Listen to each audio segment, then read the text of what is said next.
Hey, I'm Sunday. Welcome to the Shaker Heights. Experiences may vary. We got somebody from the near future on our show today. Coming from the class of 2018. 2018. I'd like to bring to the stage a fine young man, Mr. Torrey Roper. There we go. Mr. Roper, welcome. Welcome. Thank you guys for having me. Thank you so much. Oh, I forgot to mention the rapid stop, but that's okay. But I will say this. Oh, you did mention the rapid stop. I just talked over you with the music. But I didn't hear it.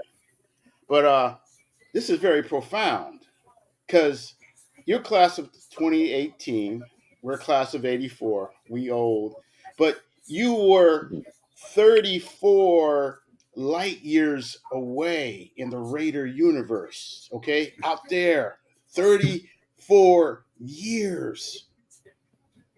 Yep. That's profound. And then we add your age onto it, that makes it like 50 something years out into the farther reaches of the galaxy.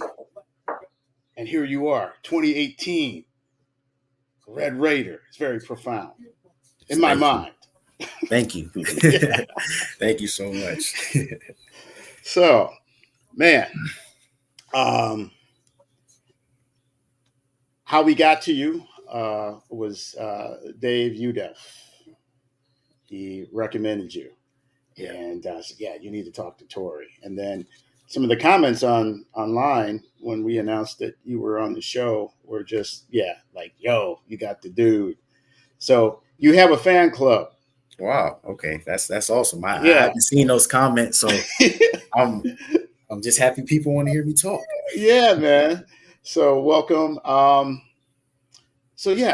Tell us where did your Shaker experience start? Like, when you got to Shaker, school, and all that. Well, my Shaker experience started in first grade. I didn't start out Shaker kindergarten, pre-K. I started out at St. Dominic in kindergarten. Well, Okay. I didn't move to Shaker until first grade. I lived like right off the border. I lived on Clover side, right off of Harvard, with my dad and mom. And then they split up when I was a little bit younger, about 6 or 7, like literally right when I got to first grade. So we moved right over to Shaker, literally right next to Shelton Park. Lived next to Shelton Park for a couple of years. That's when I got into Shaker. I went to Mercer. Went to Mercer for 4 years. And I think, if I'm not mistaken, it was about third or fourth grade. That's when I moved to Scottsdale. So I was literally right down the street from Lowmont, but still ended up going to Mercer. What was that like? What was that transition? Were you young enough to really feel any different, or? Nah, not really. Like, I mean, only thing different was like my parents had split up, so I was just living with my mom. And I didn't feel any different back then. Like, I didn't understand nothing that I understand nowadays. Like, just everything, just all of that stuff. But so, like taking the bus was just a natural thing out. This thing, right? Get to the bus corner, take the drive to Mercer, right? Well, I wasn't really taking the bus. Yeah. Actually, I mean to take that. For elementary school, like we had like daycare. So I was going to daycare, and the daycare would take me to school. So that's where I was going. I think it was Alamaz or something like that. Something like that. That's where I went to daycare at every day, up until I was fifth grade, until I got to Woodbury. Then Woodbury, I would go to before care, because my mom had work early in the morning. I'm like, I don't know. She just didn't want me riding the bus that early. She just didn't want me waiting for the bus. So she would make me go to before care, after care, wait for her to pick us up after work. Yeah. And yeah. So at Mercer, was that where you gravitated towards sports? Were you already into sports? Yeah. Well, yeah, definitely. Like, my first sports memories I can think of is really with my grandmother. I would go over to my grandmother's house when I was young, and like the first memories I can remember is that Kobe Bryant shot he hit on the free throw line against the Suns. Like I remember that sitting her in her kitchen. Like that was the first moment I remember. Another moment like LeBron James dunking, and I just gravitated to sports. My dad was big into that too, even though my mom and dad were split. Like my dad, he played football growing up. Um, I played football for 1 year. So like football, it's been in my life. Like my mom said, I've been playing baseball since I was a kid. Like when I was 5, 6 years old, like 5, 6, 7 years old, like I was just a sports head. Like in the house, we had a little baby goal in the house. I was dunking as a kid, like just doing all that stuff. So it was just meant to be. Just meant to be. Yeah. So back in Eric and I's time, they had Shaker Boys League, and it's often a theme on the show with some of the people we bring on. Was there still such a thing back then in the Shaker, and was Oh, it called that? yeah. I played so for basketball. I played basketball up until ninth grade, and I played for Shaker Travel. Fourth, fifth grade, we had a really good team. Oh That's wow. that's where I kind of learned my principles. Like that's where I Yeah. learned how to get tough at. Like fourth and fifth grade, we had our coach Harry Albert. He was a tough, hard nosed coach on us. Like he gave us lessons like all the time. Like he taught us through like hard love. Like he showed us like, yeah, I'm yelling at you, but I'm doing it for a reason. Like it's Right. because I love you. I want you to be great. And Right. it's like that was awesome coaching I got from there. And I mean, I kept playing high school, middle school, up in Okay. there. I still got friends from this day or that I played back then, fourth grade. Baseball, I played rec up until middle school. Like I didn't play travel. I wasn't good enough per se. Like Mm-hmm. I didn't play travel. Like when I was young though, like I said, I was good. But my mom, like when she heard travel, she got scared. So she didn't want me to travel. So I just kept playing this shaker. And I mean, I didn't know any better. That was just fun to me. I just kept playing with my friends, and that was cool. I didn't start playing travel baseball till 15 to 14U, and that was Wow. probably the worst team I was ever on. We won one game, and that was the second to last game of the season. We won. Oh. So how does travel team work? Did you have to be asked? I know I was involved with a travel organization that we established in Michigan. We pretty much felt that we could find better competition and have the kids play more if we put together an all-star team and started to travel. So we created that, but there's also a lot of politics involved with it. Did you run into that in the travel? Yeah, definitely. I mean, I ran into the time in travel and in school. Like seventh and eighth grade, I got cut from both teams. Like, and I'm not saying it's politics just because I got cut, but like people who were on that team, like know that I was good enough to make the team. It was just politics. Like I don't get it, Mhm. and that's how it was a little bit in high school. Like my junior year, like or sophomore year, like I seen people get called up, and it was okay. Like I wasn't like I'm never the type to be jealous or nothing about it. Like I was always that always fueled me. Like that fueled me for the future. Uh, Mm-hmm. so I just always just kept working. Like I just never let that So, what never. do you think the politics were? Do you think it was the parents that were involved with the teams and creating the teams? I How, mean, now that I look back on it now, like other parents had better relationships with coaches. Like they were donating to the programs. Like they're doing this Mm. stuff. Like Patrons. yeah, Yeah. like my mom don't got money to be donating to teams all like that. Like we got to pay for our own stuff. Like I can't like we couldn't do that. So I mean, it was just a lot. I don't some of the stuff I just still don't understand. Like I know I was good enough to make some of those teams. Like Mm-hmm. I know I was, but Yeah. it just wasn't meant to be. And a lot of Yeah. it just wasn't meant to be to me. Like God just didn't put me in that position, to he just didn't want me to play on that team. well, So it's better to let your work ethic and your talent do the talking because I went through that with both of my kids. They finally rose to the top, but there are a lot of politics involved, and they had to learn life's lessons through sports, which is what is part of what you learn from sports. That's the importance of it. Learning Right. camaraderie, learning obstacles. So, yeah, and usually the cream comes to the top. Even the best players, the people that did the best, when you were playing at different levels, other coaches that know better can see something in you that maybe didn't play out in games, for instance, but they could Right. see, they could project out further and see what you Yeah. could become. And I definitely had some people like that for me, like that helped me, like Phil Turner. Like he saw he was a graduate of Shaker too. I can't remember what year. He might have been like 92, 93. Mm. But like when I was 14, 15, like I would call him like every day, like or not when I was 14, 15, but like 16 through 18, like I would call him every day. Yo, can we go to the cages? Can we hit? Like that was the only way I could get better. Like Donnell Boyer, another Shaker graduate. He graduated, I think, 99, if I'm not mistaken. Um, like I would hit like pretty much every day, like because I didn't want to be denied anymore. Like I wanted to get to the point where the politics wasn't an issue. Like I wanted to get to the point where it's going to be so hard for this coach to take me out the lineup. Like that's how hard I wanted to work, and eventually I got to that point. Like that feeling was just so relieving once I finally got to that point of my career, like where work was paying off. Like it was a great feeling. So why baseball? Because that seems to be the sport that a lot of black kids don't gravitate towards. They're actually trying to attract more black players to the sport because they gravitate towards basketball, more fast-paced, athletic.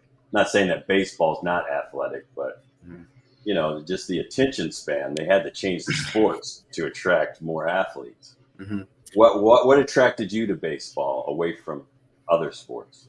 Well, so I played both up until freshman year, and like I said, I got cut from both Shaker middle school baseball teams, but I played basketball. So I played basketball middle school, didn't play baseball, but I know that I'm better at baseball. Like I know I am. Like it's and on the Mhm. basketball team, I'm making the team, but we got a bunch of dogs on the team, like people who like we had 4 or 5 players that played college basketball Mhm. that played on that team.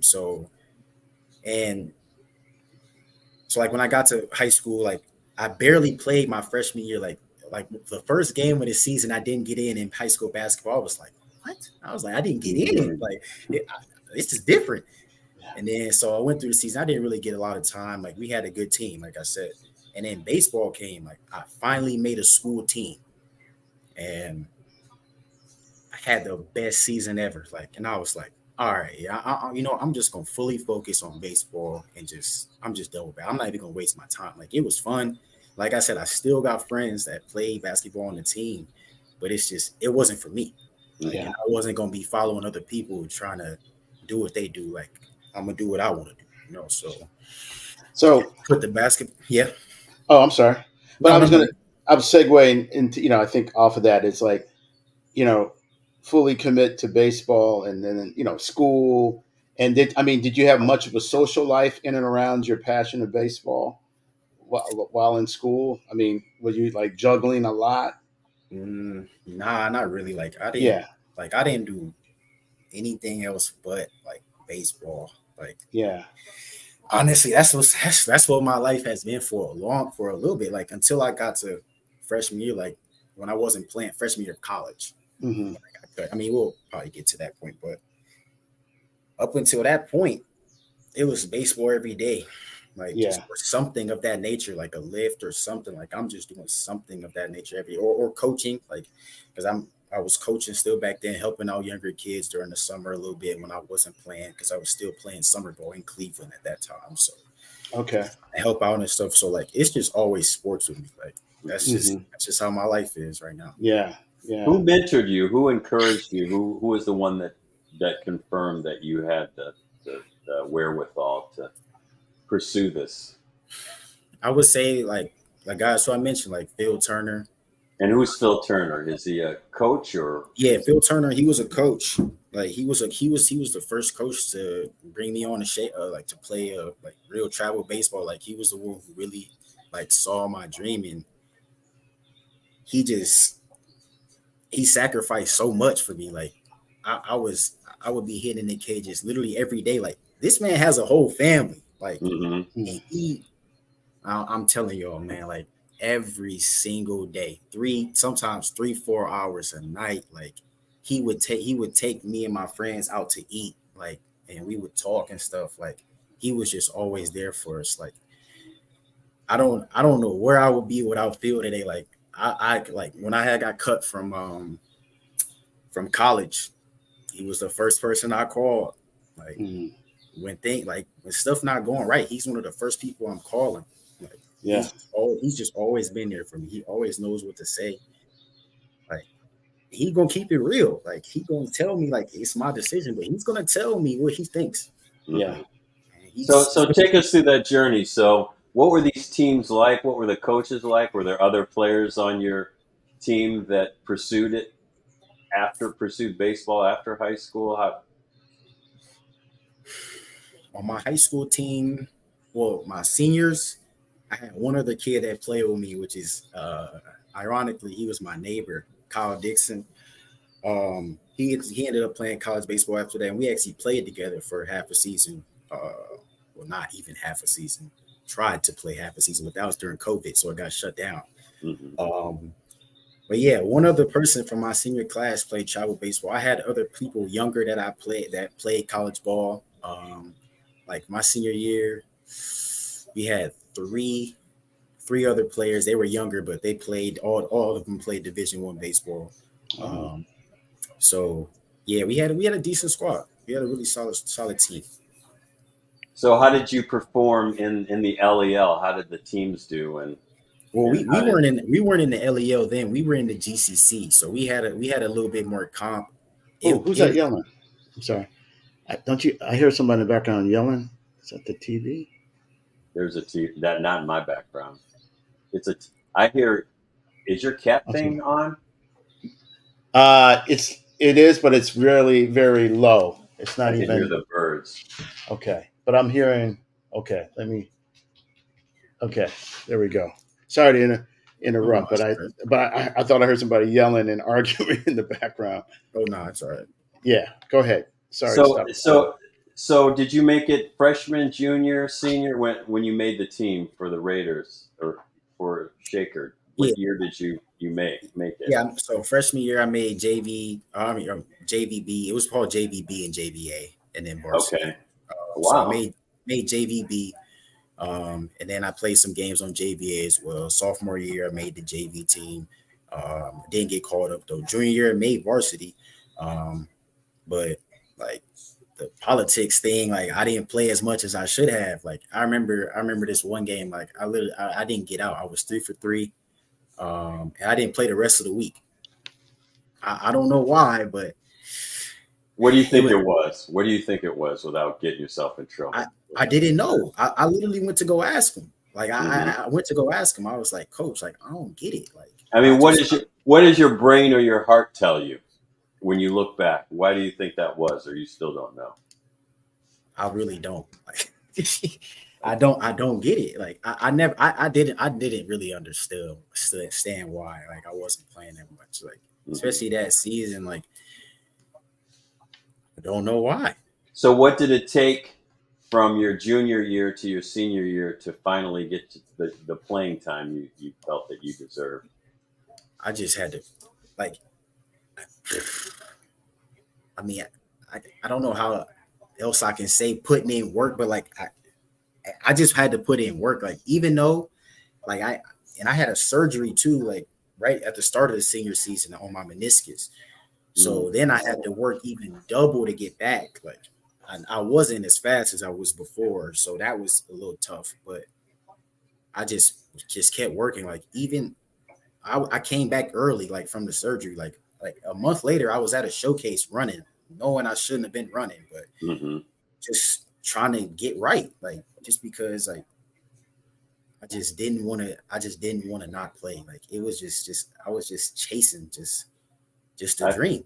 I I was just just had chasing. I just had that surgery 2 years ago, and shout out to Michael Lukacek, a former Shaker JV baseball player, as well as a Shaker Boys League. He just had meniscus surgery a few days ago. So shout out to Mr. Lukacek. Yeah, Yeah. shout out to Lukey. So Tori, I maybe I missed this in the earlier part of the conversation, but what position did you play Oh, I or play used to play? outfield. Okay, Growing up though, I played shortstop. Like okay, growing up, I played shortstop. Like it's funny. Like I remember, um, like when I was younger, I would play short, and the ball be hit to right field. Like I'd run out to right field to and go get the ball before the right fielder. Yeah.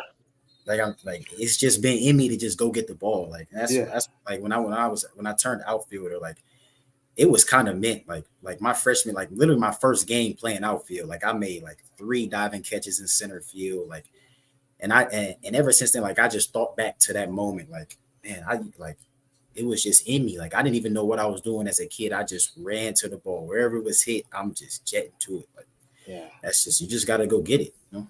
yeah.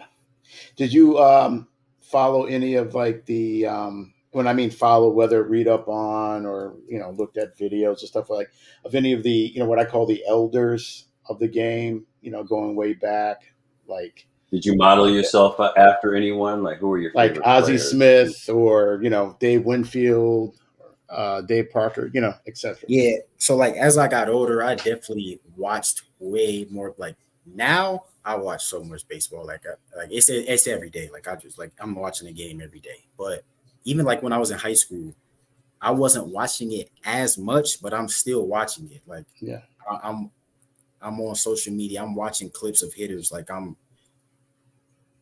as I started to get older, I started to get smarter. So like I Hmm. will record my clips. I'm watching my clips. I'm watching other good players' clips, like people who swing like me. So like Hmm. people who like because I didn't have like a high leg kick. I got my foot down early. So I'm watching people who get their foot down early. Like I'm watching Juan Soto, Trey Turner. Not saying I can be them, but I'm trying to watch how they do stuff, like trying to emulate them.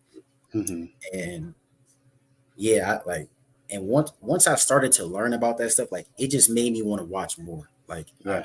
Yeah. I just tried to be like those guys, like Mookie Betts, like those guys. Like I just really tried to be like those guys. Like So if Hey, you're in a, if you go I ahead. was gonna say real quick, you should check out Rod Carew. yeah, hey, Rod Carew, yeah, one of the great Yeah. time Yeah. Yeah. contact hitters. Yeah, Yeah. With his hitting stances. Yeah. Go yeah. ahead.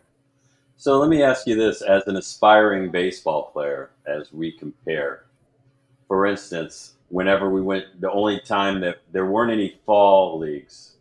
I mean, there was fall ball. I'm assuming that you guys have fall ball. There weren't any travel leagues that I knew about. I think Fuller told me that they had a summer league. They did have a summer league for shaker ball. Um, You say there are Fuller? definitely Greg Fuller. Oh, He okay, was in okay. our class. Yeah, Oh, okay. he was a stud back in our day. I thought you were Um, talking about. I know a Fuller. I thought you were talking about. It's probably related. It's probably related. Okay. Yeah, Yeah. yeah. Yeah. They got a big family. Right, right. so I mean, the only way that we learned techniques. I mean, this was before the VHS pretty much. I mean, it was there, but we would have to go to the library. I'd get books from garage sales. When you wanted to learn stuff, I mean, were there players on your team? Were you going to clinics? I know people that were hiring batting coaches and stuff like that. Did any of your friends do that? I mean, knowing Shaker Heights, I mean, there's some fluency there. So did you Yeah. see some of your teammates going that route and going to camps and so forth and so on? Oh yeah, definitely. Like I had a couple kids like I know who like we're pretty well off, so they could spend money on like big trainers and stuff. I I didn't have that luxury. Like I started that. That's why Phil was such a great help. Like he didn't charge me a dime for like 5 6 years. Like he never asked to hit. Like he never asked for no money. He never asked for anything, and that's cool. Like I'm not saying that people like can't. Like you're not supposed to do stuff for free. I'm not saying that, but he took his time and like did that for free. What's But his background? Is he a former player? Did he play yeah, college ball? yeah. He played football and baseball at Shaker. He went to Ashland. Okay. Finished up there. Now he's coaching out in Shaker now, helping out. He's got a program, DNA Raiders, that he's helping out him and Andy Pohl that they run. who? Well, did something pop up? What is it? Ken Johnson. He's like, I got underwear older than him. We got people like coming in. But there's another one from executive producer. Yeah, how do black kids usually are they gravitating towards baseball anymore? From Billy Abshaw, because I'm not seeing that so much anymore. Yeah, honestly, I think they are. Like I'm seeing a lot of younger black kids that's really good out here. Like I just feel like we just have to push it to them a little bit more. Like I just feel like people too, they just might have to just understand the game a little bit more. Like, because me, when I'm watching a baseball game, it's not boring to me. Like I'm like first pitch of the game, I'm wondering like what's going, like it's just so much. I feel like to a baseball game, it's so much strategy. It's just it's so into it that you can learn. Like that, I feel like, and I'm not saying that white kids. No, I'm not saying this in a bad way. White kid. I'm not saying white kids are better than black kids or nothing like that. But First of all, it's expensive as hell now. It's about what I'm resources. saying is like what I'm saying is what I see, like a lot of black kids, like they have a lot of swagger in this game. Like I'm not saying white people don't, but it's just the way that black people move sometimes on that field. It's just a little bit different. It is a lot different. The Negro Leagues transformed the major leagues. Yeah, and like I just feel like ABA did the NBA. Go ahead. Right, and I just feel like some people just have to be just teach these guys. Like they just got to teach them the game. Like some of these guys have really good, like some of the patterns I see. Like some of these guys are really athletic, but they don't have the fundamentals. And then on the opposite side, and I'm not saying this is all cases, but on the opposite side, like the white kids, they have the fundamentals, but they can't. They're not athletic. They can't put themselves in good positions in the hitting side. Like they can't put their bodies, contort their bodies in the way like black guys. Like I said, I'm not saying all, but I'm just saying. Yeah, understood. That's just what I see from younger kids. Like, so yeah. Yeah, I mean, it truly is about exposure, and then when it comes to the finances, having the means too, because like nowadays, like man, some of these bats cost like $200, $300, $400, and they breaking, and they're breaking, and it's you don't have the luxury of a college where if we send that bat, if we like our college, we can send the bat to the company, they're gonna send it back that next week. No, that's not happening for you as a 12-year-old kid. Like it's gonna take some time, and then you got to go to Dick's Sporting Goods and buy another bat, and so it's cleats, helmets, like these teams don't supply all that stuff for everybody. So what was the recruitment process, and when did you know that you wanted to pursue this in college? So I mean, I had no offers out of high school. Like I didn't have any offers just because so also my senior year I got hurt, like which was that was supposed to be my big year. Like I said, I got hurt, like I had the surgery, but then my second game, like I broke my pinky in 2 spots, so I was out for 6 weeks, so I couldn't play. I came back towards the end of the season, had a big summer. I'm trying to send out all these emails, or I'm already committed to go to Slippery Rock. Not committed for baseball because I didn't have an offer, but committed to go to school there because they had a good broadcasting program, and that's what I wanted to get into. Okay. So I have a good summer. I'm sending them emails. Like I'm trying to send the coach emails. Like I'm sending him my progress, all this. He is not responding. And then, I eventually go there, and I tried to walk on, but I got cut actually. I got cut from Slippery Rock. So I didn't even play. And then I got kicked out of school. So because I was just partying and stuff like that, and that was just my first. That was my first time out of like that Shaker Heights bubble. So it was the first time I got out, and it was crazy. So first semester, I had a .8 GPA. Wow. And they sent me a letter home. They said, if you don't have a cumulative over 2.0 after the second semester, we're gonna have to kick you out. And I didn't have that after the second semester, so they kicked me out. So Yeah. How did moms respond to that, and how did Coach, your mentor, respond to that? my mom, she was not happy. But she just felt like she just wasted her money. Like she just spent all this money for you to go to school, and I just did that. Like I just got kicked out of school. So honestly, when that happened, like I knew I had to do something. Like I just had to get back to work. I had to find something to do to earn her trust back or just earn something back. And I was just like, I mean, I know I didn't play baseball, but I got to just play baseball. So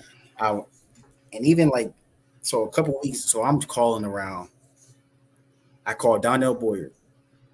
I was like, hey man, like I'm looking for a team. Like I don't know what to do. Like he called one of his boys from Youngstown. He lived in Youngstown. He was coaching at Eastern Gateway Community College. His name's Gus Labovi. He called up Gus. Gus he brought me down there and met with the coaches and gave me an offer. And he let me be on the team. And that was my first time. So this is my second year of college, but now I'm about to start my first full season of baseball. So and I had to move out there in Youngstown. So and I was a lot by myself. So it was I just had to really finally be a man for once. Like not that I wasn't. But you just had to step up. I had to step up because now I'm paying for rent. Now I'm paying for some bills. I got bills in my name, so now I got to keep my credit score up. All this stuff. So now I'm learning, and it was a lot at first. Like I'm not gonna lie, it was a lot, but I just couldn't quit. Like, was this a junior college in Youngstown? Or junior college, yeah. Okay.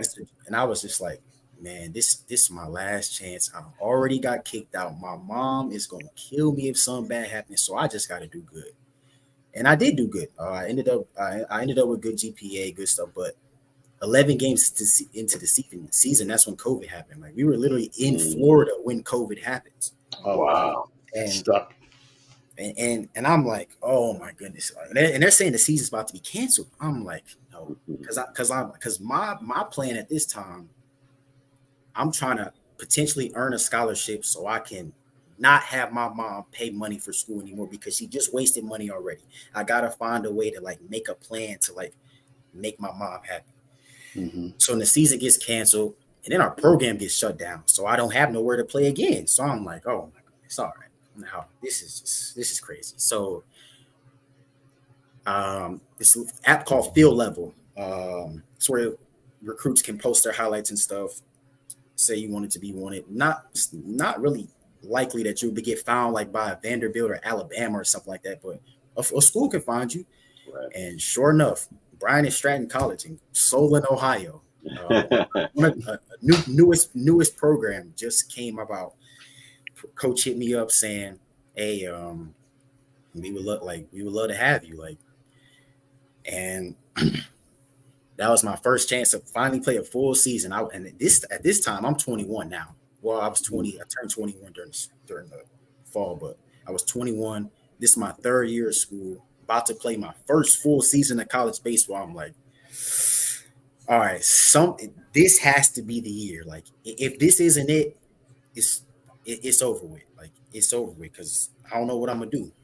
And man, I really locked in. Like, I was first. I tried to find a way to be different. Like, I had to be the first person there every day. Like, I just had to work harder than everybody else. Every sprint that we had to do, like, I wanted to be first. Like, anything that we did, I just wanted to be number one. And that was my goal. Like, and that was my goal at Gateway too. Like, I felt like I did that. Like, I did that at practice and stuff, and I did that. And Bryan and Stratton, I had to turn it up another notch because now I'm 21 years old, and I'm about to go into my fourth year of school. So if I want to get seen by these colleges, I have to go crazy. And if I want to prove to my mom that like I can do this, like, so go crazy, like just working out, just all that. I'm in like the best shape of my life. Ultimately, have the best season of my life.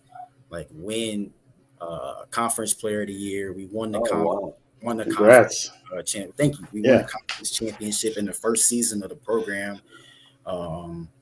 Like that was awesome. That was so awesome. And then like I'm not gonna like. So I'm reaching out to all these schools. I'm went out, and I'm feeling entitled. I'm not gonna lie. I did kind of switch up. So not because I was feeling like the second before, and now I worked hard and now I won something. Yeah. Now like I'm entitled. So like Yeah. I'm reaching out to all these D1s, D2s, all these high schools. I'm just reaching out, like saying like, hey, player of the year, can you come get me? And I'm not getting the responses I want. Like a lot of schools are hitting me up, but it's not the ones I want. Like Right. NAIAs, D3s, and it's now that I look back on it, it's really nothing wrong with those schools. No, Like, you can make it's it out really high anywhere. level. It's really high Yeah. levels baseball at every level. Yeah. Like if you're good, they'll come find you. But at that time, like I'm just feeling like I'm feeling boozy, honestly. Like I'm like I have to go to a school. Bougie baseball. Yeah, like so. I'm playing summer in Cleveland. Playing with Jay Murphy. Jay Murphy, he has connections with Steve Klein. Steve Klein's a former major I know league. Jay Murphy. Yeah. He used to coach Cleveland State, Yup. and his son played baseball with my son. We moved out of town, and he coached my kid in Little League. Wow. Yeah. Totally Jay forgot. Murphy's been around for a while, man. That's my And my guy. ex-wife used to work with his wife at Yeah. University Hospital. Yeah. So Jay Murphy, he had to connect with Steve Klein, and Steve Klein, he was getting the job at IUP, Indiana University of Pennsylvania.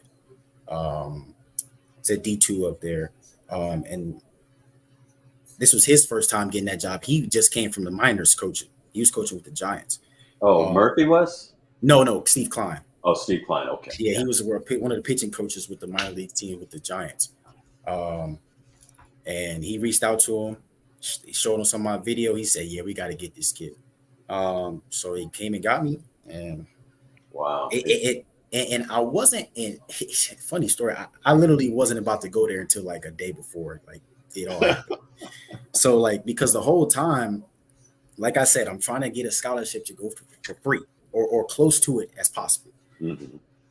And like I'm on the website, I'm on the financial calculator trying to calculate how much money this is going to be because I got to tell because my mom is at how much is it going to be? Like how much is it? Basically, she really don't care about school at this point. She just want to know how much. Right. So I'm on the financial calculator and it's saying like 12,000. I'm like, oh my God, it's 9,000. Oh my God, that's a lot. I'm trying to come close to zero as possible. And long story short, basically, I'm calling the school. I messed up the financial calculator because I'm factoring in like student housing, the dorms and stuff like that. But I wasn't going to be living on a dorm. I was going to be living off campus. So that took off a lot of. I'm like, oh, okay, that looks better. That looks way better. And then added in with the scholarship from IUP as well. Pretty much free school. So. And that didn't happen until like literally 2 days before I was about to move in, and from there it was a blessing. Like that was the greatest time I ever had. Yeah. So what year are you able to? It's D2. So tell them what college it was. We haven't even said what college you went to. Say it again. You haven't named the name of the college that. Oh yeah, yeah. I said Indiana University of Pennsylvania. Okay. They're Division two. Yeah, Division two. Yeah, people call it IUP, not to be confused with IUPUI in Indiana. But and what was that competition like? How did you find that competition compared to the competition at Youngstown or the competition at what was the other school? Bryan and Stratton College. Bryan and Stratton. Yeah. Oh, it was different. Man. I learned so much. Like just learning. Like I didn't know like teams scout for you. Like I didn't know like how I didn't know about scouting reports at that time. Like so, like teams are really scouting for you. Like now, when you first get there, they don't know you. So like early on, I'm going crazy. Like just smacking everything. But then when they realize you can hit a fastball, Mm-hmm. then you got to adjust. So it was a little bit of adjustment that first year, but I had a really good year. I batted around like 320, I think. So it was a solid year. Wow. So is this And your junior season or your senior season? technically, junior year on the baseball field, yes, but this is Okay. this is my 4th year of school. Okay. So how much Um, eligibility do you have left? when I get to IUP, I have 2. So I Okay. had played 2 years there. Okay. Well, actually, technically, I still have another year. Like, Okay. so I had 3 actually. Mm-hmm. But yeah. So I'm gonna get into some. I'm gonna ask you something esoterical. That's a made up word, esoterical. So you're standing in the at the plate. What is some of your processes? You're reading the pitcher. That is a chess game, right? Strategy game.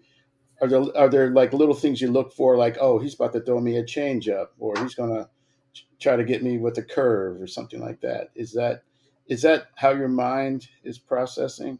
And then part 2, what kind of pitch you like? Is there a particular pitch you like, or does that even make sense? Is I it just mean, Are like, you a bad ball hitter? Or you does no, that no. Well, I'll start with the second question. Of course, I want a fastball, of course. yeah, But no, honestly, now that I think about it, or now that I look back on it, like when I was best at the plate, when I stuck to my approach and I went up there reacting. Like yeah, when I go up there guessing, that's when I kind of got out of my game a little bit. Like just in between pitches, kind of guessing. Because at certain points, like I said, like when they find out you hit a fastball, you're not gonna get that for a while. And at certain points, like it would go games like I'm not getting fastballs, and I'm wondering like why am I not getting fast? Like I keep swinging at sliders in the dirt. yeah. You gotta realize they gonna keep doing it until you fix it. Where So, did you bat in the lineup? um, ironically, when I won Player of the Year, I batted 7th. Like Wow. he was like You snuck up on them. he put me there. He put me there the first game, and he just said it worked, so he just kept me there. But when I got to IUP, I was 4, 5, 6. So like right there in the middle of the action. Wow. Okay. So they knew what to expect.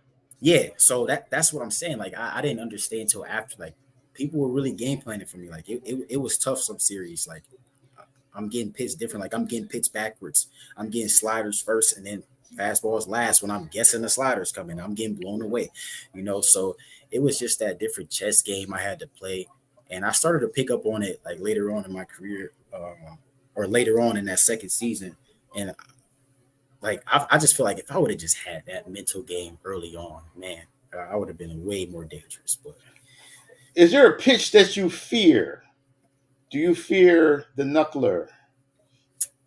nah, Or I'm not gonna lie, good change up now, like because it got to the point where I worked on the slider so much, like in the cage on off time and late work and pre work, that the slider wasn't that tough of a pitch for me anymore. Like to see, so to me, right. a good changeup is gonna get me, because like you tunnel a good low fastball off a good changeup in the dirt. That's probably good, because the changeup, it looks just like the fastball. Yeah. And you're always looking fastball, and then you got to adjust to everything else. Yep. Did you face anyone that's in the big leagues now? Do you remember facing? Not big leagues, but I have faced some kids that got drafted. Mhm. Lefty from Seton Hill, I think Kevin Balpo. I got 2 hits off him. He's still really good though. Got 2 hits off him, but he got drafted. Faced this kid from East Stroudsburg. Yeah, they have a great baseball program. Yeah, East Stroudsburg. This kid got drafted. Pitched like a 2-hitter on us, like 10 Ks. He was nasty. He got drafted. Then I don't know this kid's name. It was this black kid from UNC Pembroke. He was like 95, 96. That was my first ever series at IUP. We faced him. I think he got drafted as well. So I've definitely faced some draft picks, and a lot of good players too as well. So, stealing bases. Do you like stealing bases? I definitely should have stole more, but Yeah, I do like stealing bases. Yeah, That's a good thing because I feel like baseball needs more of that. You know, yeah. I Oh, miss the it's days. coming back. It's You coming know, back. because like Shohei, like he, I never thought of that dude as like being a base stealing fiend, but he steals bases. It's also easier now because they did something to the bag to make it easier Well, to it steal. is a little bit bigger. Plus, the pitcher, like he can only pick off 3 times in an at bat.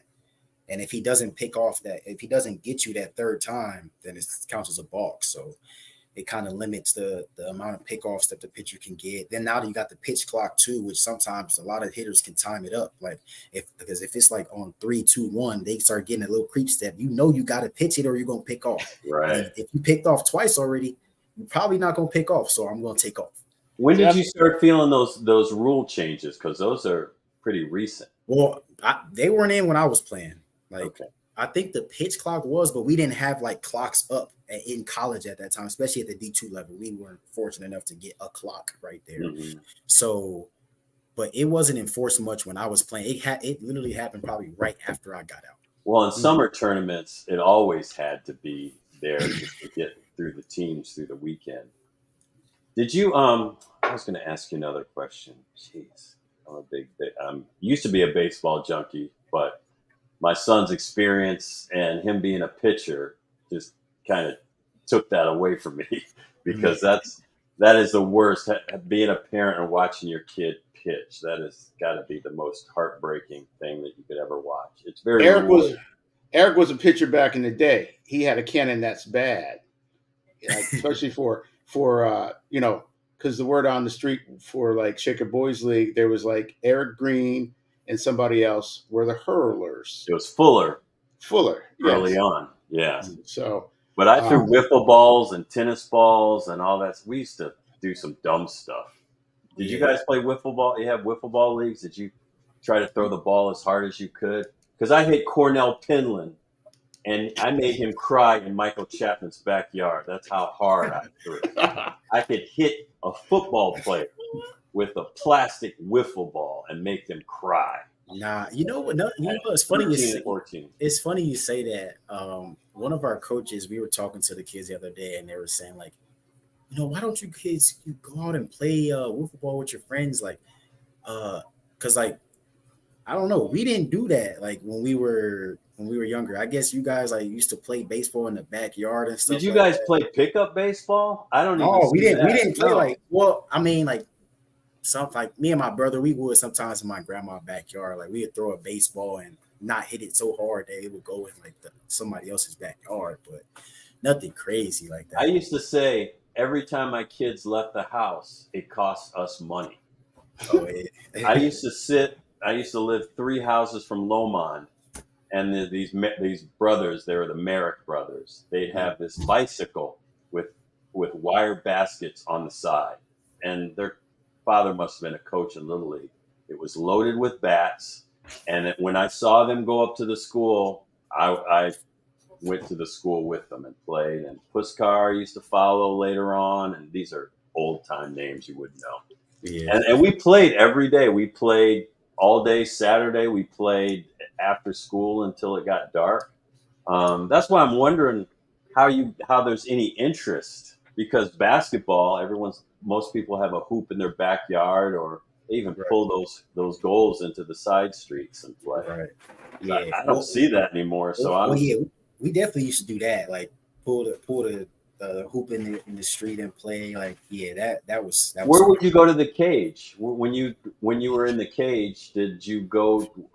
Where did you take Uh, batting so the practice? facility I was at, it was at Triple Play up in Warrensville, Ohio. It was like off in, how can I describe it? It was Was like it it was like back in the cut like of steel parkways. Like I don't know what's back there. okay? I just wondered It's a because bunch of factories back there though, but it's like right back there. and the field facilities, like in most suburbs, there's usually a facility with a bunch of baseball fields, as you found out when you traveled. Mm-hmm. But in Shaker Heights, there really aren't there aren't that many fields, and they're not clustered. They're not a bunch of fields. Yeah, right. And they're not like of good quality. Like Yeah, they're not maintained. Shaker, like the high school baseball field is not good quality. And what does the how is the baseball program in Shaker? Are they competitive every year, or they look who's the competition? Who has the best baseball program, and where does Shaker rank in these Um, days, or when you were playing? I mean, honestly, like now, like you're able to recruit with baseball, so and Shaker's not recruiting, so Mm. it's a little bit harder to get the best guys. But Mhm. I, I'd be lying here to say if I kept up with the program, to be honest. So Hmm. Yeah. um, Where did you guys finish up when you were playing? Did you make the playoffs? Did you get to the well, states, for baseball, regional? yeah, everybody made the playoffs, but like we never made it out the first round. So Okay. like we had good talent. It was just I don't know what it was. We could just never get over the hump. But Mm. like after I left, like they would get over the hump. So maybe it was me. So let's go back a little bit. So like after Shaker, like you said, you got into the real world, and you had this like you mentioned like there was like realization like yo, I'm not in Shaker anymore. I mean, what really kind of gave you that reality check? Once you, I mean, yeah, I don't know, just like you know, I just listening to all the stuff. My mom used to tell me, you know, yeah, just just taking care of your money and taking pride in what you do, and right, just just some of the lessons that my mom just taught me. And yeah, I just had to put it into a plan. It was tough. I'm not gonna lie, it was a little tough just because like hmm I had to just say I'm good all the time just because like I didn't want to show like any emotion or nothing, but it was a little tough just being alone, like having to find a job, just like because yeah, because practice and job, like I couldn't even get a job in Youngstown. Like I don't know how many applications I sent out. I don't know why I didn't get accepted. I don't know what was up. I don't yeah, maybe if I was too overqualified to work at like a Kroger or something, but like yeah, literally it was just any job. But it was tough. Just trying to grind, just getting some money and practicing and all that. yeah, Just keeping my head up though at all times. Just knowing that something good is gonna happen if you keep working hard. yeah, So, yeah. so after college, where did you end up? What did you pursue? I'm assuming were you interested in being drafted, or how did that work out? Did I, some of I your kind of teammates? I kind of realized like I was a little bit too old to get drafted, or picked up or anything like that. Um, and then my old JUCO at Bryan Stratton, my old coach, Austin Zemax, he reached out to me like a couple weeks after I graduated, and he said, "Hey, you want to come on the staff and coach?" And I thought about it at first. I'm like, no, I might as well. I've worked somewhere, start back training to potentially play next year, maybe or this past year to try and play independent or something like that. Hmm. Um, or because I didn't know what I wanted to do, like because like I said, I was done with school and I had communications. Like I wanted to be a broadcaster. I didn't know what I wanted to do in that because like I can do a lot of different things. Like I can broadcast. Like I've produced before. Like I've done all that different stuff. So I didn't know what I wanted to be. And then he texted me that, and I was like, oh, I'll give it a shot. Coaching, might as well. It's my old alma mater, not alma mater, but I used to go there. So Yeah. might as well try and give back a little bit and see what I like about it. Um, so then I went there, and like first couple weeks, I was like, yeah, I think this is what I want to do. I Oh, think I right think I on. want to be a coach. Just because too, like I just think about like back when I played, like at the end of the season, like people would come up to me like, man, like thank you, Tor, like you were my favorite player or something like that. Like I know they've been watching me, or like I know that they've been taking something from me that I have to give to people. Like it's something that I have like Each one teach one. yeah, right. So and from like ever since people have told me that or like said something like that to me, like thank you, Tor. Like Hmm I just feel like I've been touching people, so I just felt like man, I have to be a coach. Like I just feel like it's just I just have a little bit more to give to this game Yeah. on the coaching side than I do playing. Like I probably could be playing independent or something right now, but I just feel like I'm giving a little, I'm doing a little bit better for the society, and others helping them out than just helping myself out. Yeah, service above self.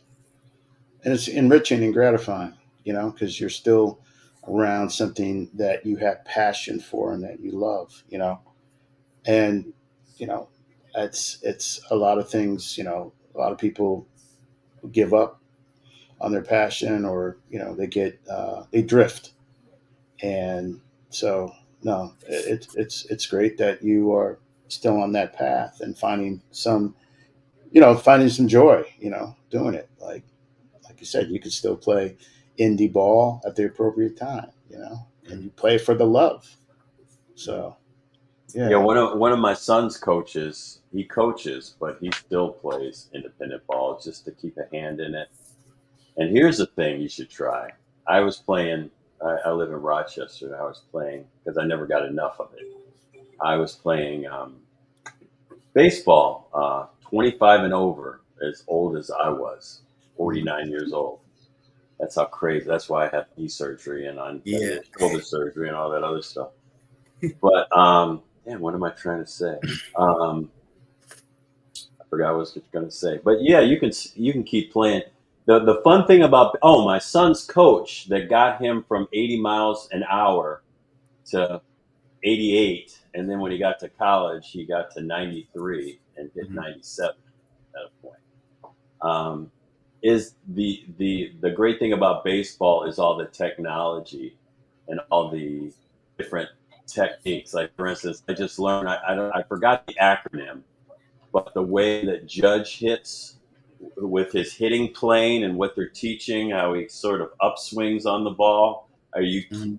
are you a hitting coach? I thought I heard Yeah. you say. Are you a Yeah. hitting coach? Okay. Yeah. So what are you stressing? What are some of the trends that you're seeing in the sport that you didn't see and that you're learning and that you're teaching? Are you following all these trends? Like, what is that baseball school that people were buying into? Everyone's throwing 100 miles an hour, but Is that there's a IMG? statistic.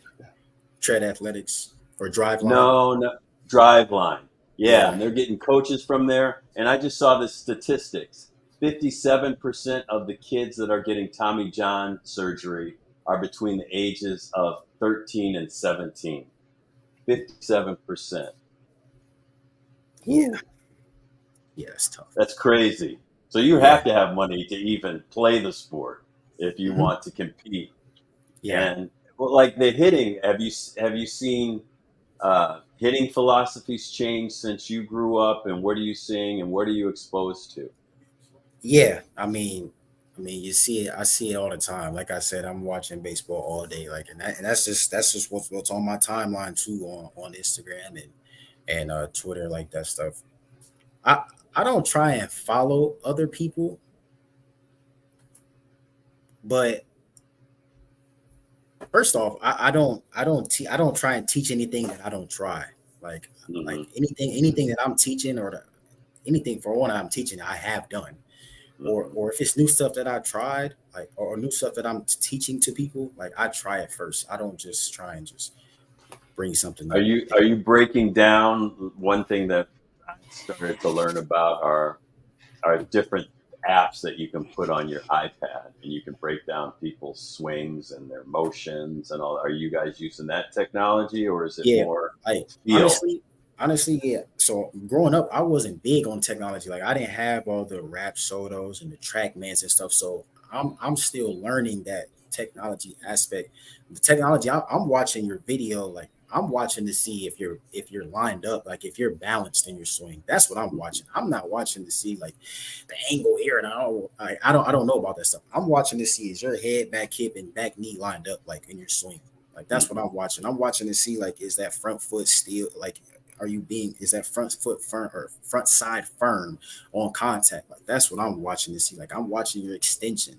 Like that's the stuff that I'm watching. Like I honestly I do have to get better at the numbers like on TrackMan and stuff like that or all that extra stuff. But I'm more of a visual person. Like What's amazing is a lot of these things. I think it's almost folklore, things that are passed down from from years and years and years, and people just take it as law, and then someone comes and dispels it and says, no, this isn't it. Like See, I have a bunch of stuff that keeps coming to me, like not wanting to roll over your hands, and you hit with your hands, and you throw yeah, your hands at the ball, but now and you throw your knob of the bat at the ball, but now you're hitting off of the back hip. Your plane is not down. You're not pulling down like we were teaching our kids. It's more like going up. mhm. So Yeah, that's the thing.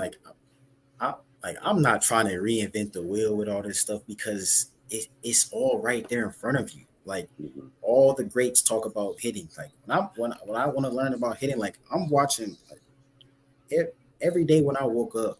Like for the past couple of years, like I've been watching when I had cable. Like I was watching MLB Network every day. I'm watching MLB highlights. I'm watching baseball players talk about hitting. Like I'm yeah. talking about the greats, like David Ortiz, Alex Rodriguez, like hitters when they come on MLB Network that are playing like in the game, like Mark DeRosa, Well, you should like those definitely guys. Like look into Tony Gwynn, and if you go to oh yeah, YouTube no, Tony Gwynn. and That check video, it that hitting video is one of the greatest videos I've probably ever seen. Like, and the first thing he says is have a good, clean pair of batting gloves. Like that is one of the things I try and tell kids. It's so simple, but it's true. Like people will downplay it, but it's so simple. It's not. It's not like people try and reinvent the wheel with the hitting. Honestly, like it's all in front of you. Like now, I'm not saying you got to copy everybody. Like choose what's your own. That's the thing. Like, yes, I listen to everybody, but like I try and find what works for me and what works for the player because every player is different. Like you got to coach exactly. players different. You have to teach players different. And So I was listening to your coach at Indiana talk with Hunter Pence because he played with Hunter, yeah, and yeah, Hunter's got the funkiest mechanics that you ever want to see. So yeah, everyone's built differently. yeah. See, like a kid like that, like if a kid like that comes in, like and he hits how Hunter Pence hit, I'm not changing him. I'm not gonna change Yeah, you. Like, but if you're struggling like that, then we're gonna have to talk about some things. But I've never been that type either to like force you to change nothing. I'm the type to like you have to be comfortable first with what we're doing. Like, and I'm gonna keep asking you like, how does those swings feel? Like, does that feel good? If it doesn't feel good, we gotta know. Like, you got to be comfortable in what you're doing. Well, so are you more you of a have to baseball jump fan or a first. football fan? If right now the Browns are playing or the Guardians are playing, who are you more Oh apt to yeah, watch? Guardians. Yeah, that's no question. I love the Browns. Don't get me wrong, but Guardians. I've watched pretty much every game, and not just Guardians. Like I watch so much baseball. Like I will pull up any game. I watch college baseball when college is on. I'm watching MLB when it's on. I'm watching. I just went to the minor league game, a couple minor league games last week. So like I'm just all baseball. Did you see the Bananas when they came to town? The No, I didn't. Globetrotter team. I didn't. No, I was at the Erie Seawolf. They played. They were in the playoffs. He said, "Who are the Guardians?" You're right, Indians. Indians. That's Ken. And he said, "Hold on, real quick." He said, "Was my grandmother from class '84?" No, my mom is class '89. Okay. Kelly Roper. Kelly Roper. How many black kids were on your Shaker team? And in all Um, the teams that you played with? let's see, Did you see a lot of basketball. black people Everybody. that look like you when you play baseball? Nah. Let's see, Shaker. Let's see, me, Kyle, Justin. It was just us three. I think we had another kid, Devin. Yeah, Devin Campbell. Yeah, he was Wow. mixed. So they have four on there. When I played travel that summer of senior year, two. So me and my boy Kyle. When I went to Eastern Gateway, we had three. Brian and Stratton, we had about four, Hmm. three, four. Went to IUP, we had three. Those are my Wow. closest. Those are my closest boys. Pretty much everywhere. Like, I mean, it's obviously not obviously secret, but Yeah. Everywhere I went, where I've been the minority, those guys have been my best friends. Like Jay, like IUP, Jeremiah, he's the person who I do a podcast with. Like Sean, I just talked to him the other day. So like, those still my boys. So, what's your podcast? What do you discuss? So yeah, tell us about your broadcasting side besides baseball. Is it baseball related? No, not really. No, Yeah. broadcast side. So my broadcast side, it started out in high school. I started out one day at summer baseball workouts going into my junior year. Coach Babinick, he was like, I'm looking for an announcer for the soccer games. You think you would want to do it? I was just like, okay, might as well. I'll do it. He's like, I'll pay you. I was like, all right, yeah, I'll do it. 16, 17 at the time, so might as well get a little check. And so I go do it. I just keep doing the announcements. Then so I'm doing soccer games. Then I do a lacrosse game, and I keep doing them. So now he wants me to do a basketball game. I'm like, oh, it's not. Nah, it's different. Soccer, everybody looking at the field. You at the top, nobody can see you. Right. Basketball, you sitting on the floor. It's everybody right there. Everybody knows who's talking. Right. So I was a little bit nervous at first, but from there, that's where I started out announcing. My senior year, I was doing announcing still, and I did like my first broadcasting gig during the Shaker Heights basketball playoff run. Like we thought that we were going to states. We went pretty far. We went to regionals, and like I was covering the team at the time, doing all the Twitter stuff. Like I would tweet out live updates, videos, and stuff like that. So I was basically the beat reporter, basically. Yeah, social media. Yeah, of the senior team. So right before the playoff comes, these two guys come in, Bakari and Corey Baker. Corey Baker. They both come in. They have this idea where they want to shoot this like documentary of the team, like where they want to make like this cool project. And they wanted to add an element where like we live stream during the game and I would broadcast. So that's the first time I broadcasted was what was the first game? It was a Shaker versus CCC. It was a playoff game. Okay. That was the first game I did. The next game was Shaker versus Garfield. That was crazy. The Shaker versus Who's CCC? Who is CCC? Cleveland Central Catholic. Central Catholic. Okay. Yeah. But yeah, that's where it first started at. And then, like I said, like I went to like when I was looking for schools to go to, I was looking for the best broadcasting schools, and Slippery Rock was pretty high up there on the list. And like when I went there, they were talking about how like I would be able to be working for the like company and stuff right away. I was like, okay, yeah, this sounds good. So it was either between them or Ashley, really. And I chose them. Went there, I started broadcasting like pretty much right away. Like I was broadcasting basketball games. I didn't broadcast football because they had like pros for that. Right. But did basketball, did soccer, did man, every sport, like pretty much every sport, like besides football. Even baseball, because like I said, I got cut, so I was broadcasting baseball games also. But my favorite was basketball, though, for sure. Basketball is definitely my favorite. I didn't skip because that next year I was in Youngstown, so I didn't really broadcast that much. So when I came back to Bryan and Stratton, Corey, I finally got hooked back up with Corey and Bakari Lewis, and we were like, and they had this idea that where they wanted to make this media company. It was called Behind the Ballers. So like, and their plan was we were going to be going to games, like basically like recording and getting like film and stuff like that. But or he wanted to just be like a live stream company, basically. Okay. And so that's what we did. Like we started out, like our first contract was with ISA. ISA is International Sports Academy, maybe. It's with Andrew Osborne. It's like that boarding school up there. And and we started like just broadcasting just their scrimmage games and stuff like that. And from there, like it kind of took off like that company a little bit, like for that year, like just especially in that town, like we were kind of like the talk of the town, like any like we were like when we would make posts and stuff, like people would comment on it mad. Like if we did a list or something like that, like top point guards, like people would be mad, and I knew that like something was coming to this.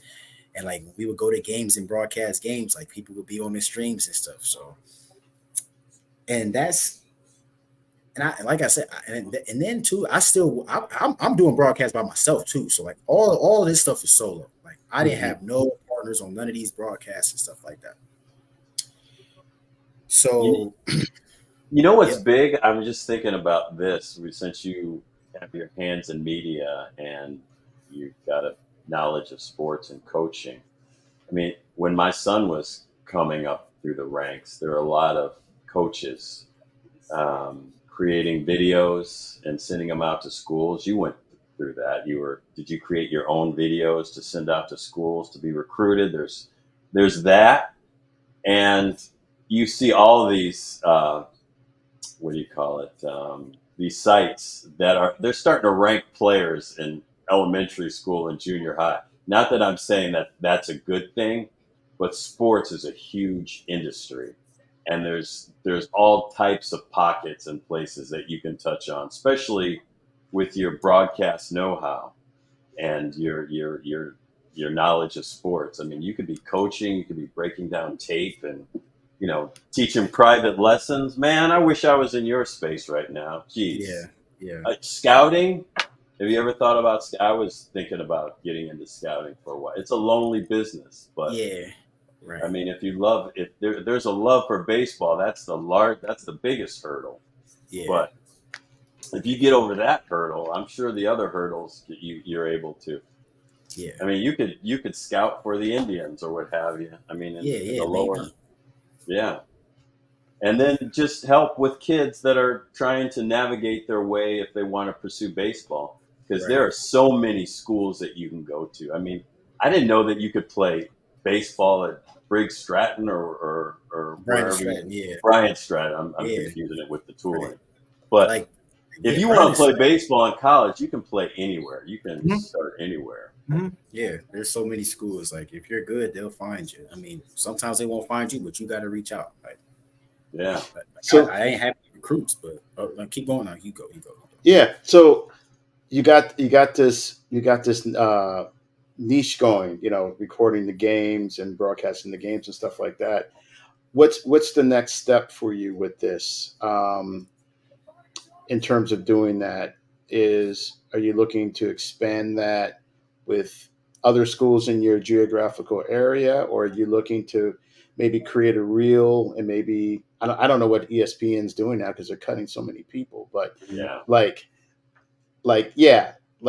is the goal to become like a Barstool Sports, but like in your own way with media or finding your niche? Yeah. So what's the big picture?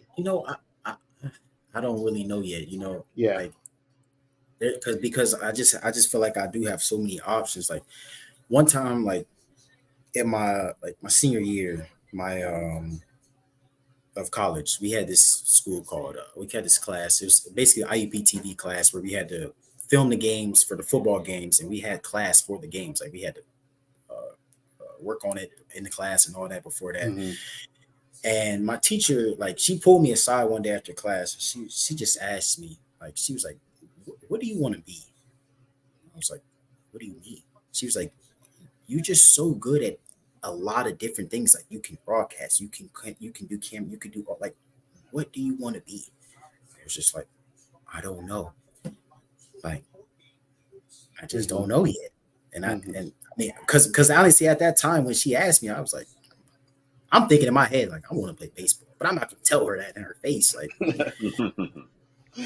or do something in sports. Like, that's what I'm telling. That's what I'm thinking in my head. Like, I'm not even thinking about that, honestly. Yeah. Like, I'm thinking about it, but it's like back in my head. Like, that's what I'm talking about. Something I want to do later. Like, I want to stay playing right now. That's what I was thinking. Mm-hmm. Well, they used to say you should have a plan B, but I think new school is saying don't have a plan B. fully off, exhaust those options and then go to another point. I don't know about that. There's so many ways to do stuff now. I mean, True. I don't. It's so hard to just do one thing. Like it's Mhm. kind of hard. You could Like, play baseball in Australia if you wanted to. A Yeah. boss of mine's son played baseball in Australia. Right. You don't have to play. Not everything has to happen in the States. Yeah. So Right. I mean, like it's a lot to do. Like you can do a lot. Like you see the players now, players in the NFL or NBA, whatever, they have podcasts. Like they do other Yeah. stuff too. Like people do other stuff on the side. Like it's so and they're pushing a lot of people out of the broadcasting world. That's what's happening because Yeah. they're the real experts. Yes, and that's no offense to those other people, but that's what I love to see. Like when I watch podcasts and stuff like that, and like I said, like when I'm watching baseball stuff, I'm watching people who did it. It's no offense to those people who have great personalities, but if you don't have that actual experience, Yeah. it's gonna be a little bit hard. It's gonna be a little bit harder for me to just to ride with you. You know? You know Yeah. who you remind me of? I don't watch a lot of baseball. Who is the shortstop for the Phillies? Who's on the baseball network? Oh, Jimmy Rollins. You could be Jimmy Rollins. I could see you as Jimmy Rollins. Yeah, I mean Jimmy knows or way more than me. Torrey Roper. You got a baseball name. You definitely Roper. Or you know what? Doug Glanville. Yeah. Yeah. Okay. Yeah, I know. You know, yeah. I can't promise anything, but one of my business colleagues went to school with Doug, and I don't know. I can ask my man to check in with Doug if there could be a conversation or something, Okay. between you and Yeah, that would him. be cool. Yeah, I I'll look into it. I thought about too, like another aspect of like not just broadcasting, but I kind of did want to be a reporter, like because no offense to none of these reporters, I just can't stand some of these questions that they ask. Oh, I know they're straight like stupid. It's like, are you not watching the game? Yeah. Like why didn't you just ask him like what he was seeing on that 3rd and 3 when he just checked the blitz or like or it's like audible like or like in baseball, like why didn't you ask him like something about like I just don't get like we just I just feel like just the media they just try and get the biggest bombshell. It's those softball questions. Yeah. Or they try to And run like, people into the ground. Yeah. Like sometimes it's just not meant for that. You're not gonna get a home run every time. Like Yeah. Well, I got an idea for you. You take the model of the Peyton and Eli Manning show, and you remix it in your own way. you know what? True too. That's another thing. Like a lot of this stuff that's going on right now. I had the dream of this stuff and the vision of this stuff way before, but I just had nothing. Like when I was back in high school, I would like record like a game I'm watching and like talk over, like I do a voiceover and post like a bunch of views from the school, like and like back then, like I always thought about like why can't we have like why can't there be like an unfiltered broadcast where I can go in there and say whatever I want? I can cut like not cuss just to cuss, but like say whatever I want without being filtered. Really be the color commentary. Right. Yes, really. Yeah. Yes. So and that was way before all the Pat McAfee's and all this new podcast stuff. Like I kind of had that vision way before, but I just didn't know what to do with it. I just had You should keep it to yourself because that broadcast honestly, that's why a lot of stuff that a lot of ideas that I do have. I definitely don't share because a lot of stuff that I say I want to do, people end up doing it. Well, here's the thing. I'm sorry. No, I think they're heading that way. I think there's act on it quickly. No, but yeah, that's the thing. Like, I'm not hating or nothing. Like, I'm I gotta do a better part of acting on it. I mean, exactly. Because look, I've been a content creator, maybe going on 30 plus years within the networks, some networks, and mostly on my own. I've had a lot of shit ripped off from me too. So I understand that. And the thing is, a lot of things is like, it's like osmosis, an idea is only real when somebody's able to act upon it. But at the moment, it's also about showing proof of concept. So with any of the ideas that you want to manifest and bring forth, create the proof of concept. This is what I tell people who want to score for film and TV, music, right? I say, take your favorite scenes from movies, strip them, and score them. Because if I'm a music supervisor or producer looking for somebody to score my stuff, if you show me what you've done with classic scenes, then I'm gonna sit up and take notice. Like, wow, he took that scene from The Godfather with Mo Green getting capped, and he put a spin on the score. So I say all that. Start creating your show reel. Continue to create your show reel, and be open to finding where you could submit stuff and audition, not just as a broadcaster. You are a multi-hat thing. You're a producer and you own IP. That is your currency. Because a lot of platforms eventually are still going to be looking for things. And, so yeah, one dream at a time, because you're only one person at a time, but make sure you find those folks that are in alignment with you in and around that dream and trying to get someplace. Mm-hmm. Cut that motherfucking dead weight. Yeah. Because there'll be a lot of people around you as you talk about your dreams and ambitions that want to try to hang and also try to be vampires. So keep And your a dreams lot of close. naysayers. A lot of Yeah. naysayers. Yes, and we still have to deal with the connection to the complexion dilemma, despite being from Shaker and having the best education in code switching and world traveling. Mm-hmm. You have that to your favor, but it still can be a challenge because some people are not used to that template of who you are. You know who you are. Mm-hmm. They just don't. They are just uncomfortable because they haven't seen a version like you, and they can be a little, scary. They might not articulate it that way. Yeah. So yeah, you know. Um, we got Ken Johnson. Ken Johnson is one of our patrons, and he's from Shaker, and he's tuning in from the Middle East. Shout out to Ken Johnson and his humor. What time is it over there? Is it? It's time for Ken to be. He's in the future. It's time for him to be asleep right now. Oh, Either that or he's in the future. It's Monday over there, isn't it? Yeah, Ken don't have to work today. So, but yeah, man. But yeah, bro. I can't emphasize that enough. Just get variations, working, proof of concept of your ideas out. They don't have to be perfect. And there's so much, found footage that you can use. So you can work around that. Mm-hmm. So, yeah. But yeah, man, stay on that vision. Sure. Stay on that vision.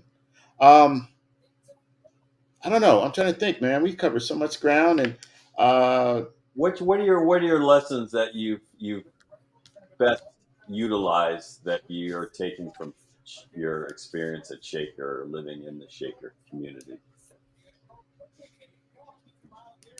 Well, I mean, Shaker, honestly, it really just taught me just first how to just deal with anybody.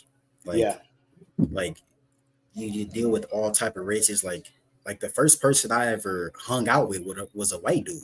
Like I didn't know no better as a kid. Like he was just a cool dude, and we wanted to play some video games. Like you know what I'm saying? Like it was just never about that type of stuff. So Shaker just really just diversity first. It's just always just been a pleasure just being a Shaker, just having to deal with everybody because it really helped me out later in life, like going to colleges with people I'm never known before from anywhere, not just from Shaker, So that's the biggest thing, honestly. Just helped me with my social life, just being able to just talk to any person I could. Yeah. Oh, right on. Well, I'm just trying to think if I have anything else for you here. So, if you got a channel or anything you want to shout it out, you can shout it out here. Like checking into your stuff. Okay, You yeah, know. I'm gonna start posting more on YouTube. So I'm gonna start trying to do some more coaching stuff on there actually instead of like some shows. But it's called On That Type Time. It's ONNAT Type TYPE Time. That's my YouTube page. My Instagram is just my name, Torrey Roper. Twitter is the same, Torrey Roper. Yeah, you know. Yeah. Yeah. And right now you're in Pennsylvania, right? You're based in Yes, sir. I'm Pennsylvania. at Yeah. Mercyhurst University now, new Division One program. Oh, right on. Okay, well, how long have you been there? Because one of my son's teammates actually, well, he I played just on the team. That's a great program. this is my first year. This is my first year here coaching. Second year Okay. total coaching, but this is my first year coaching here. Okay. Wow. And what are you guys doing? Are you playing fall ball? Are you doing anything right now? Or We're doing fall practice and stuff right now. We have 2 games coming up. We play against Pitt in a couple weeks. And then we have like a Canadian post grad, I think, travel team coming down to play us the next day as well. So we do have a couple games, but we've been playing a bunch of scrimmages already up until this point and doing practices and stuff like that. So have you been to the baseball factory of because I know there's a baseball factory that makes the bats. Louisville. Louisville. No, I've never been there. No, I mean, I've swung the bats though. I love those. I love the bats. But no, I haven't. And you got to make your pilgrimage to Cooperstown, New York. Yeah, the village of Cooperstown. I thought I was going to be able to go because when I played in the NYCBL up in Hornell, I could have sworn they told us that we were going to get a trip to Cooperstown, and they didn't let us go. And they have tournaments there. There's a. I think it might have been if you made the All-Star team, but I didn't have a good summer that summer, so I wasn't going to be on the All-Star team.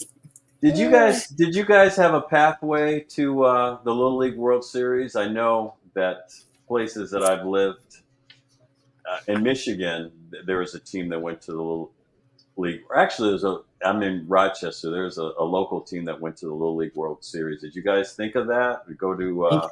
I think our travel team did. I wasn't even playing travel there. I was still playing rec. I was still playing up at Ludlow and Lomond and Boulevard and stuff. Ludlow. I always wish growing up that our field had would be part of like Shaker Boys League. So, but he finally got. I liked Ludlow. You could hit the houses right there on the left. Yeah, right. You pull. Yeah. You hit the Olmsted's old house. Right. So that was the people that lived on the first house there on Keswick. Mm-hmm. Yeah, on the left side of the field right there. Yeah. Wow. No, man. This has been a great pod. It's been a great episode, man. It's keeping us from heartbreak of watching the Browns, that's for sure. But the game is tied right now, from what I understand, 10-all. Oh, yeah, wow, yeah. So Mercyhurst, man, we wish you the best, continued success there, and especially with the coaching. Anybody want to give a shout out to before we check off? And shout out to my mom, man. Thank you, Mom. Love you. Yes. Mom. And shout out to Mr. Tony. Yep. Shout out Tony. Shout out Reek. Shout out my brother.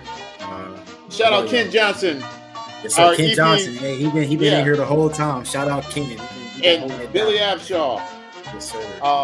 Thank you all for watching another episode of the Shaker Heights. Experiences may vary. Next week, it's October 6th, and we have General Jeffrey Watkins in the house. Yeah, put some respect on that man's name. When the general walks into the room, everybody stand up and we are at ease. And that's for next week. Shout out to Jeff Watkins.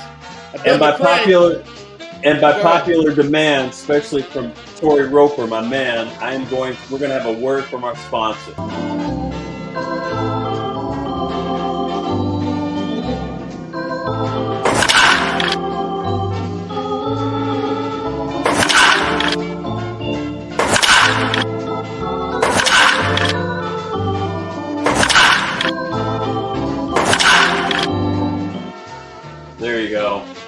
There you go, Torrey.